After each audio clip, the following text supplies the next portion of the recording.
சாய்ராம். அனைவருக்கும் காலை வணக்கம். இந்த நாள் உங்களுக்கு சிறப்பாமே என் வாழ்த்துக்கள். கேள்வி பதில் புத்தகத்தில் பாபா இன்னைக்கு நமக்கு என்ன பதில் சொல்கிறாருன்ட்டு பார்க்கலாம்.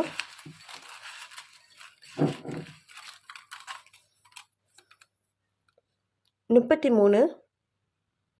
பாபாவின் பதில்: கெட்டவர்களிடமிருந்து விலகி விடுங்கள். உங்களது லௌகிய வாழ்வு ஒரு முடிவுக்கு வரும். சண்டை சச்சரவுகளை விட்டுவிடவும் வெற்றி கிட்டும் அப்படின்ட்டு பாபா சொல்லியிருக்காரு. நமக்கு இவங்க சரியில்லை, நம்ம வாழ்க்கைக்கு இவங்க பிரச்சனை, இவங்களால நம்மளுக்கு பிரச்சனை வரும் அப்படின்னு தெரிஞ்சால் அவங்கக்கிட்டேருந்து விலகிடுங்க. அப்புறம் நம்மளுடைய ஆர்வம் ஏதோ ஒரு பொருள் மேலேயோ ஏதோ ஒன்று ஒரு மேலே ஈர்ப்பு இருக்கும் இல்லையா, அது முடிவுக்கு வரும்ன்ட்டு பாபா சொல்லியிருக்காரு. சண்டை சச்சரவுகளை விட்டுடுங்க, யாருக்கிட்டே பிரச்சனை பண்ண வேண்டாம். ஒரு விஷயம் தெரிஞ்சிச்சுன்னா அங்கேருந்து விலகிடுங்க. சண்டை போடக்கூடாது, அமைதியாக இருங்க. இப்படி இருந்தாலே நமக்கு மன அமைதி கிடைக்கும், வெற்றியும் கிட்டும். பாபா எப்போதும் துணையாக இருப்பார். ஓம் சாய்ராம்.